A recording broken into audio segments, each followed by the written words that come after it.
নমস্কার বন্ধুরা, আজ আমি বানাবো ক্যাপসিকাম চিকেন বা ক্যাপসিকাম দিয়ে চিকেন। সুতরাং যে সকল ইনগ্রেডিয়েন্টসগুলো ব্যবহার করছি সেগুলো হলো কুচো কুচো করে রাখা পেঁয়াজ, টক দই, এখানে আদা রসুন পেস্ট, এখানে রোস্টেড জিরে ধনে গুঁড়ো, সাথে কসৌরি মেথি, এটাও রোস্ট করে রেখে দিয়েছি। এখানে নিয়ে নিয়েছি শুকনো লঙ্কা, গোটা জিরে আর মেথি। শুকনো লঙ্কাগুলো ছোটো ছোটো করে কেটে নিয়েছি যাতে ফেটে না যায়। এখানে নিয়ে নিয়েছি লবণ, এখানে ক্যাপসিকাম, এখানে বেবি পটেটো, এখানে নিয়ে নিয়েছি চিকেন। সুতরাং রেসিপিটা এবারে আমি স্টার্ট করব সাদা তেলে। দেখতে থাকুন কীভাবে আমি রেসিপিটা তৈরি করি। আমি এখানে কড়াতে পরিমাণ মতো সাদা তেল দিয়ে দিয়েছি। এইবার আমি এখানে দেব মেথি, গোটা জিরে আর শুকনো লঙ্কা, যেটা আমি টুকরো টুকরো করে কেটে রেখে দিয়েছি।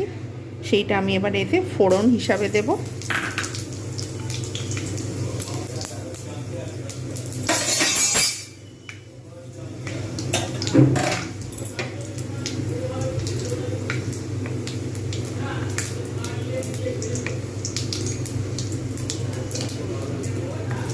একটু হালকা করে ভাজা হয়ে গেছে, সুতরাং আমি এবার এর মধ্যে দিয়ে দেবো পেঁয়াজগুলো।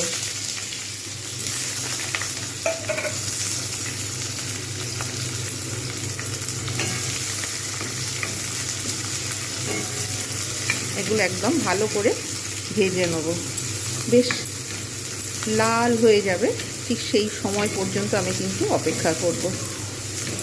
বেশ কিছুক্ষণ সময় লাগবে তৈরি করে, তারপর ফিরে আসছি। পেঁয়াজগুলো একদম পুরো সুন্দর করে ভেজে নিয়েছি। এবার আমি এতে কাঁচা লঙ্কা আর টমেটোগুলো দিয়ে দেবো। যখন আমি স্টার্ট করেছিলাম দেখানো, তখন কিন্তু টমেটো আর কাঁচা লঙ্কাটা আমি কিন্তু দেখাইনি, পরে আমি কিন্তু এটা অ্যাড করেছি। সুতরাং রেসিপি যখন আপনারা দেখবেন অবশ্যই প্রত্যেকটা স্টেপ ফলো করবেন, না হলে কিন্তু আপনারা বুঝতে পারবেন না। প্রথম হয়তো কয়েকটা দেখে তারপরে ভাববেন যে সমস্ত রেসিপিটা এইরকম, কিন্তু একেবারেই নয়। ওই জন্য আজকের আমি বানাচ্ছি ক্যাপসিকাম চিকেন।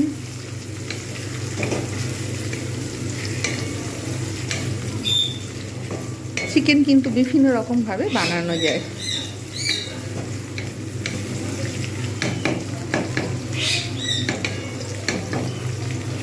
এবার আমি এর মধ্যে দিয়ে দেবো আদা রসুন পেস্ট।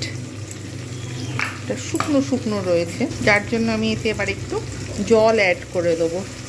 এটা ভালো করে কষবো, যতক্ষণ পর্যন্ত ভালোভাবে না কষা হচ্ছে ততক্ষণ পর্যন্ত কিন্তু আমি এটা এইরকমভাবে নাড়াতে থাকবো। আর লবণ একদম শেষে দেব। মাংসের মধ্যে লঙ্কা এবং হলুদ গুঁড়ো সাদা তেল দিয়ে ম্যারিনেট করে 1 ঘন্টা আমি রেখে দিয়েছিলাম।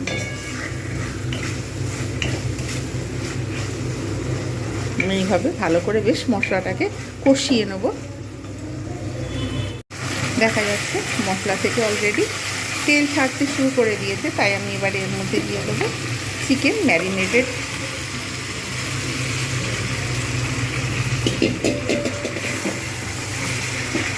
জাস্ট ভালো করে নেড়ে নেব।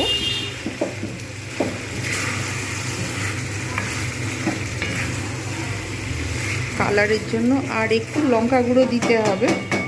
যাই হোক, এখন আমি কিন্তু এটাকে ভালো করে একটু এপিট ওপিট করে নাড়িয়ে নিয়ে ঢাকনা দিয়ে দেবো। আমি এখন কিন্তু বেশি নাড়বো না, আঁচ মিডিয়াম করে জাস্ট 1-1.5 মিনিট ঢেকে রেখে দেবো। এর মধ্যে আমি এবারে লঙ্কা গুঁড়ো দিয়ে দেবো, কেননা কালারটা ঠিকঠাক লাগছে না।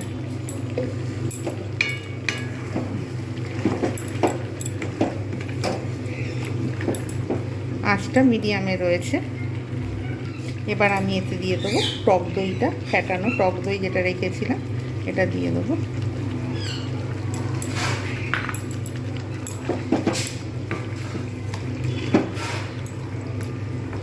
এটা ভালো করে একটু কষিয়ে আবার ফের 2 মিনিট আমি কিন্তু ঢাকনা দিয়ে রেখে দেবো।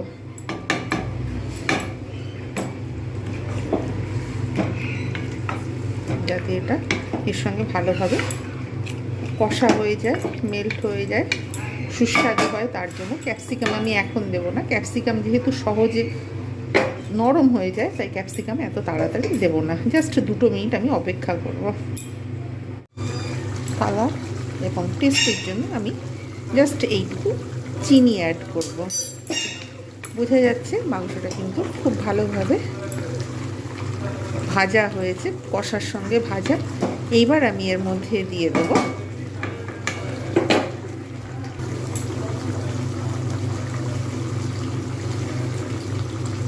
আলুগুলো, সাথে সাথে দিয়ে দেবো যে ক্যাপসিকামগুলো রেখেছিলাম, ক্যাপসিকামগুলো সবকটা আমি এর মধ্যে দিয়ে দেবো। দিয়ে এবারে আমি কিন্তু এগুলো নেড়ে নেব। নেড়ে আমি এবারে এটাকে ঢাকনা দিয়ে দেবো। ক্যাপসিকাম মেল্ট হয়ে যাবে, আলুগুলো এর সঙ্গে ভাজা হয়ে যাবে, তার জন্য আমাকে কিন্তু ঢাকনা দিয়ে দিতে হবে, আঁচটাকে মিডিয়াম করে। 2 মিনিট ঢাকনা দেওয়ার পর এবার আমি চলে এলাম। এবার আমি কিন্তু বেশ কিছুক্ষণ কষবো, ঢাকনা খোলা অবস্থাতেই খুব ভালোভাবে কষে নেব, যাতে এর মধ্যে কোনো রকম জল না থাকে এবং বেশ শুকনো শুকনো হয়ে যাবে। তেল ছাড়ছে তো অলরেডি, আরও ভালো করে আরেকটু কষে নেব। কাঁচা গন্ধ অলরেডি চলেই গেছে, সব কিছু ঠিকঠাক হয়ে গেছে। বেশ কিছুক্ষণ কষে তারপর আমি কিন্তু ঈষদ উষ্ণ জল আমি এর মধ্যে ব্যবহার করব। এটা টানা আমি এখন এইভাবে কষতে থাকবো, সুতরাং ক্যামেরাটা আমি একটু বন্ধ করে দেবো।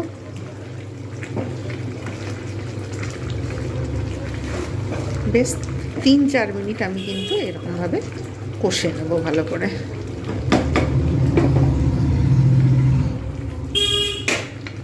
ভালো করে কষলে তবে কিন্তু এর টেস্ট খুব ভালো হবে।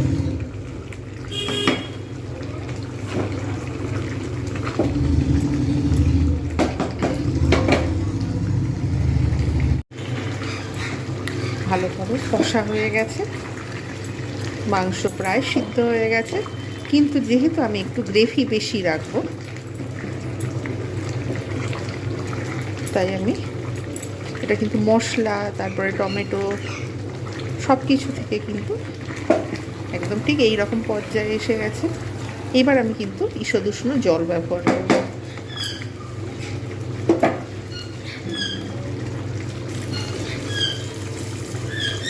বেশ কিছুক্ষণ ফুটবে, এটাকে এবারে ঢাকনা দিয়ে দেবো। গ্রেভি থাকবে সেই রকম অবস্থায়, আলু সিদ্ধ হয়ে যাবে, মাংস প্রায় সিদ্ধ হয়ে এসেছে। তারপর আমি লবণ দিয়ে, কসুরি মেথি আর রোস্টেড জিরে গুঁড়ো দিয়ে আমি কিন্তু এটাকে সার্ভ করব। এখন গরম জল দিয়ে দিয়েছি, জাস্ট এটা কিন্তু ফুটতে শুরু করেছে অলরেডি। একটু ঢাকনা দিয়ে দেবো, আর একটু সেদ্ধ হবে, তারপর ফিরে আসছি। তৈরি হয়ে গেল ক্যাপসিকাম চিকেন। আলু সিদ্ধ হয়ে গেছে, চিকেনও সিদ্ধ হয়ে গেছে, সুতরাং আমি এখানে এবারে দেবো গরম মশলা, রোস্টেড জিরে গুঁড়ো, লবণ আমি সব এক এক করে দিয়ে দেবো। প্রথমে দিয়ে দেবো লবণটা, যদি মনে হয় আরও একটু দেবো। আর এখানে রোস্টেড জিরে গুঁড়ো, কসুরি মেথি আর গুঁড়ো গরম মশলা আমি সবটা দিয়ে একটু ভালোভাবে নাড়িয়ে দিলাম। মানে এটা কিন্তু একটু ফুটতে থাকবে।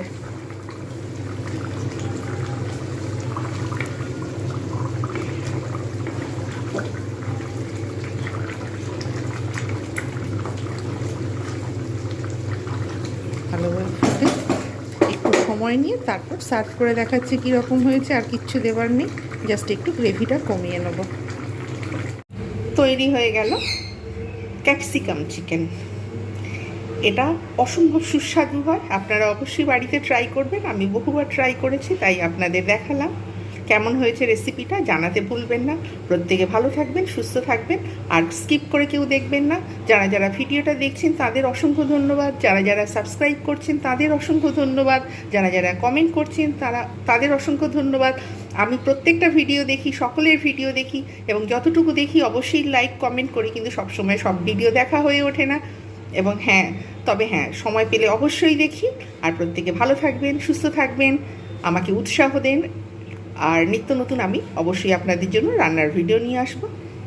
প্রত্যেকে ভালো থাকুন, সুস্থ থাকুন। আজকের জন্য bye bye and take care.